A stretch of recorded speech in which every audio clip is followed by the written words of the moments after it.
أنت بيتك قريب؟ وين؟ الحوطة يعني. طيب أنت قهوة عندك وبتجلس كذا معنا؟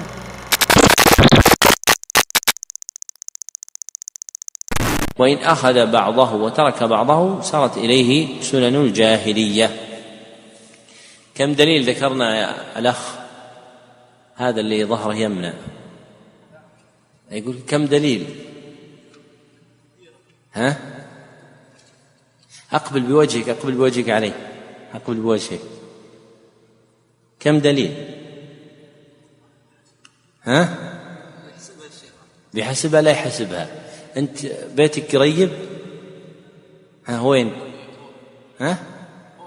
الحوطة يعني. طيب أنت قهوة عندك بتجلس كذا معنا؟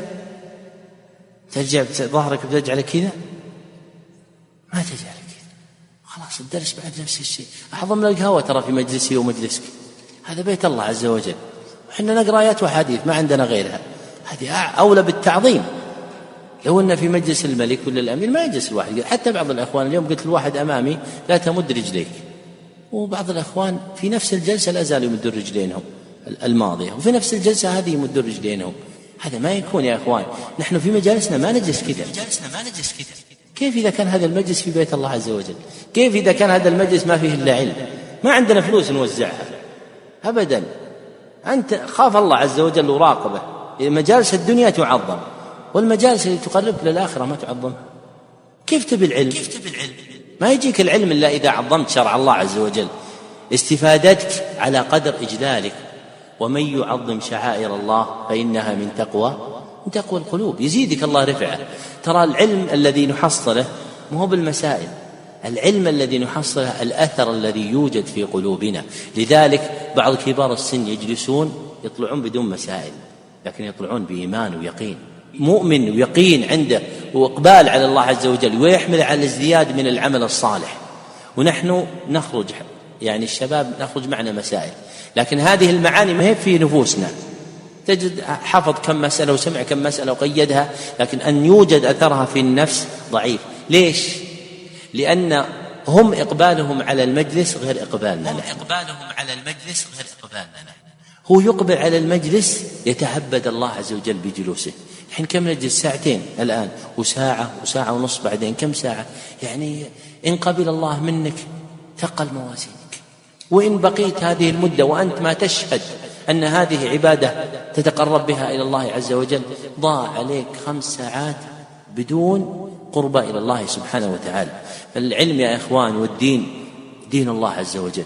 أنت من فضل الإسلام أنك تتعامل في الدين مع الله، ما تعامل مع الخلق. هذا من فضل دين الإسلام، أنك تتعامل مع الله عز وجل. فالذي يعطيك كثيرا هو الله عز وجل. لو أراد الناس أن يمنعوك وأراد الله أن يعطيك أعطاك وإن رغمت أنوفهم. وإن أراد الناس أن يعطوك ولم يرد الله أن يعطيك منعك الله وإن رغمت أنوفهم. لذلك أنت اجعل صلتك بالله سبحانه وتعالى. الذي يعرف هذا المعنى يعرف لماذا يجلس. الآن في بعض الإخوان المعلومات التي عندي ذكرتها، يعني بعض الإخوان يمكن حضروا هذا الكتاب يمكن 5 مرات 6 مرات عندي. طيب ليش يجي؟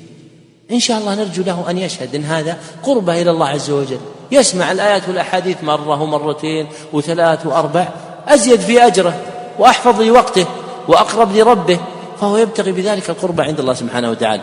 لذلك لما كان الناس يعرفون حقيقة العلم ما يتعاظم على العلم أحد. مرة كان فيه واحد من طلاب العلم عنده درس، جالس في المسجد وجالس مثل حالي ويشرح، فواحد من الأخوان لمح أحد المشايخ جالس، فاستغرب كيف جالس هذا من المشايخ الكبار وشو جالس هنا. فالمهم انتهى الدرس، راح وسلم عليه، قال ما شاء الله يا شيخ اتحضر عندنا في الحي. قال والله أنا جاي هنا أزور بعض أقاربي وشفت مجلس خير وقلت أجلس معهم. شف يعني يقول هذا مجلس خير يعني قربه إلى الله عز وجل، قلت أجلس معهم، بيجلسون نص ساعة 45 دقيقة ثم بعد ذلك يمشون. فهو يحتسبها عند الله سبحانه وتعالى، مو بناظر يقول هذا ما وش عنده من العلم وأنا أعلم منه، ولا هذا أنا دكتور وهو ما هو بدكتور، لا، يقول هذا مجلس خير. لذلك يعني يقلبون ويقول الله عز وجل أشهدكم أني قد غفرت لعبادي. فيقال يا رب إن معهم فلان لم يحضر إلا لحاجة، فيقول هم القوم لا يشقى بهم جليسهم. يعني من بركة العلم أن الله عز وجل يغفر به الذنوب.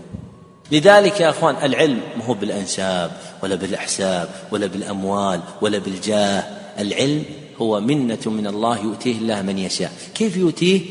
من صدق الله صدقه، ومن استمد الله أعطاه، ومن استمنح الله زاده.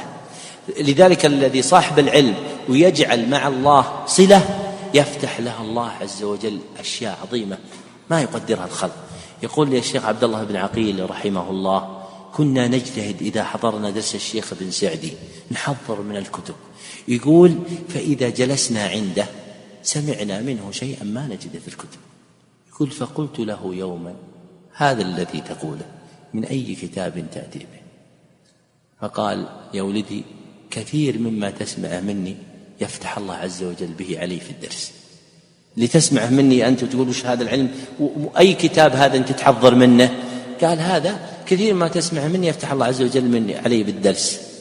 يفتح الله بصلاحه، رجل صالح رحمة الله عليه، رجل يقصد بالعلم تعليم الناس، هداية الناس، إرشاد الناس، نفع الناس، ما يبالي حضر عنده 1 ولا 1000، يعرفه ولا ما يعرفه يعلمه، فيحصل له من البركة والخير. كذلك المتعلمون بقدر صلاح نياتهم يحصل لهم الخير.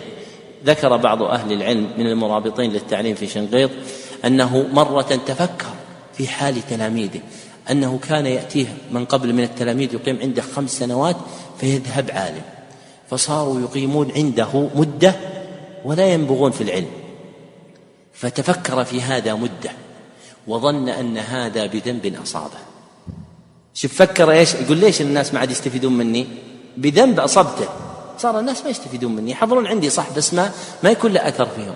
فبينما هو مرة يمشي في طرف الحي، يعني الخيام، سكناهم الخيام، وإذا به يرى واحدا من طلابه يكلم فتاة من الحي، فقال: الآن عرفت من أين أتيتم.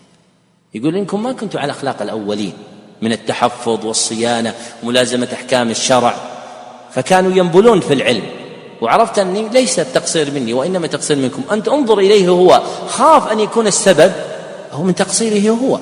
ولذلك هذه الأمور المعاني التي ذكرتها هذه يا إخوان هي التي يتفاوت بها الناس، هذه التي يتفاوت بها الناس. لذلك الإنسان ينبغي أن يخاف من هذه المقامات وهالمعاني ويجعلها في قلبه. قد يجلس معنا ناس ما يصيبون شيء من العلم، لكن نحن نصيب حسنات 10 وهم يصيبون 700 حسنة. ليش؟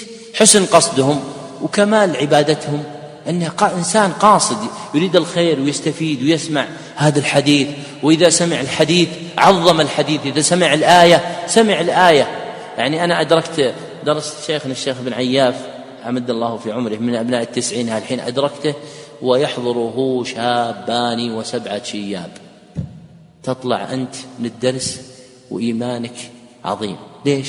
الشيبان كل ما قرأ شيء كان تفسير ابن كثير، لا إله إلا الله، سبحان الله، نسأل الله من فضله، أعوذ بالله، إن كانت آية عذاب.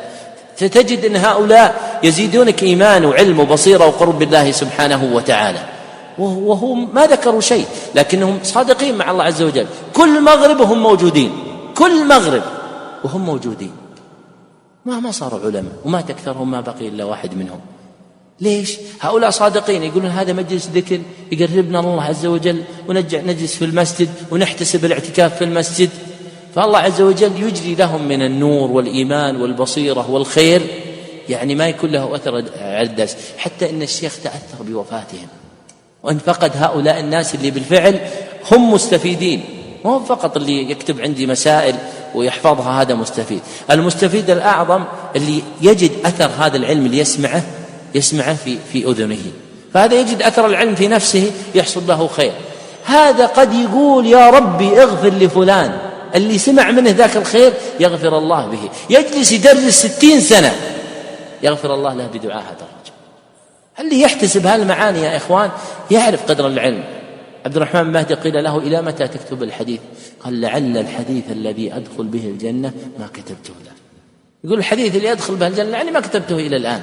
فالإنسان إذا صارت هذه المعاني في قلبه يبشر بخير، يدخل مسجد ويسمع العلم ويطلع إيمانه زائد ويقينه زائد وهدايته زائدة ومحبته لله عز وجل عظيمة وطلبه لله عز وجل عظيم، لأنه خلاص اتصل بالله سبحانه وتعالى، ما عاد له نظر في الناس. ومتى امتلأ القلب بالعلم الصحيح وصح القصد لم تساوي الدنيا عند صاحبه شيئا. قال سفيان: العالم مستغن عن الناس والناس محتاجون إليه. قال بعض أمراء مصر لأبي العباس بن تيمية: إن الناس يقولون إنك تريد ملكي. يقولون الناس يقولون تبي ملكي. قال: إن ملكك وملك المغل، يعني المغول، لا يساوي عندي فلسين. يقول ملكك أنت هذا مصر والشام التابعة لك، وملك المغول اللي هم أقوى منك ما يساوي عندي فلسين. لماذا؟ لأن الأمر كما قال أبو العباس بن تيمية: إن في الدنيا جنة من لم يدخلها لم يدخل جنة الآخرة. جنة الدنيا الأنس بالله، اللذة بمناجاة الله. لو تكون فقير، لو تكون مريض، لكنك آنس بالله سبحانه وتعالى، أنت في الجنة. هذه هي التي يتفاضل بها الناس. فصاحب العلم العالم خلاص ما يبي الناس. ألح رجل على عبد الله مبارك أن يجلس معه، فقال: إني أجلس مع النبي صلى الله عليه وسلم وأصحابه والتابعين. فلما كرر عليه قال: أتسخر بي؟ قال: إني أنظر في كتبي فأرى آثاره. يقول أجلس أنظر في الكتب وأشوف آثار النبي صلى الله عليه وسلم وآثار الصحابة فأكون معهم. هذه حقيقة العلم. حقيقة العلم أنت تنظر هؤلاء الذين هداهم الله ومن عليهم وكملهم ورفعهم وأعلى ذكرهم، تكون معهم. ليس المقصود من طلب العلم أن تكون عالم، ليس المقصود من طلب العلم تلبس بشت، ليس المقصود تجلس على طاولة. المقصود طلب العلم أن يوصلك إلى الله سبحانه وتعالى. إذا وصلت إلى الله عز وجل كان أنسك به وإقبالك عليه وتعلقك به. كل شيء عند ربك سبحانه وتعالى لا يكون عندك شيء. أنت مدام عندك مع الله عز وجل ما عليك بغيره. ولذلك تجد أن العالم الكامل لا يأبه بشيء من أحوال الناس أبدا، لا قليل ولا كثير، يعامل الصغير والكبير على معاملة الشرع. الملك عنده مثل أحد الناس في المعاملة في حقه الذي له، فيعطي كل أحد حقه، لأن الذي أوجب عليه الحق لهذا وهذا من؟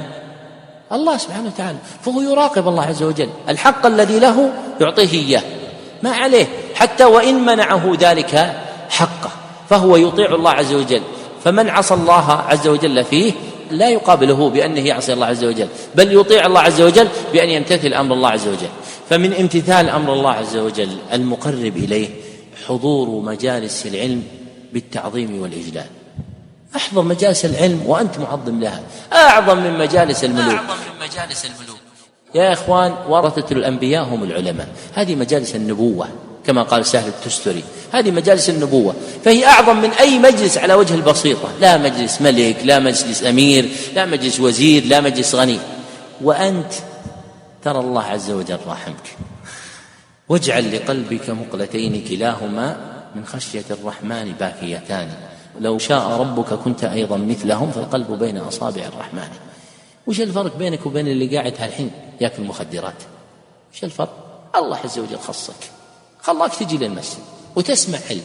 يعني هذه منة الله عز وجل عليك، أن تعرف أن الله عز وجل من عليك ورحمك وأكرمك. اعرف نعمة الله عز وجل عليك، تأدب مع الله، تأدب مع كتابه، تأدب مع آياته. ليس المقصود يا إخوان حق للمتكلم، لا، المقصود حق للشرع. هذا حق للشرع، وتعظيم حق الشرع هو الذي يعظمكم. من قام لله بحقه قام الله عز وجل له بحاجته. إذا أنت قمت لله عز وجل بحقه اعلم أن الله سبحانه وتعالى يقوم لك بحاجتك. نعم. وليس المقصود الأخ لا يأخذنا، المقصود كلنا مقصودين بهذا الكلام. أنا أول واحد. هذا الكلام كله تنبيه لنا جميعا نتذكر، حتى المتكلم هو يذكر نفسه بهذا الكلام، وأنتم أيضا جميعا ينبغي أن نتذكر بهذا الكلام ما ينفعنا ويقربنا إلى الله عز وجل. نعم.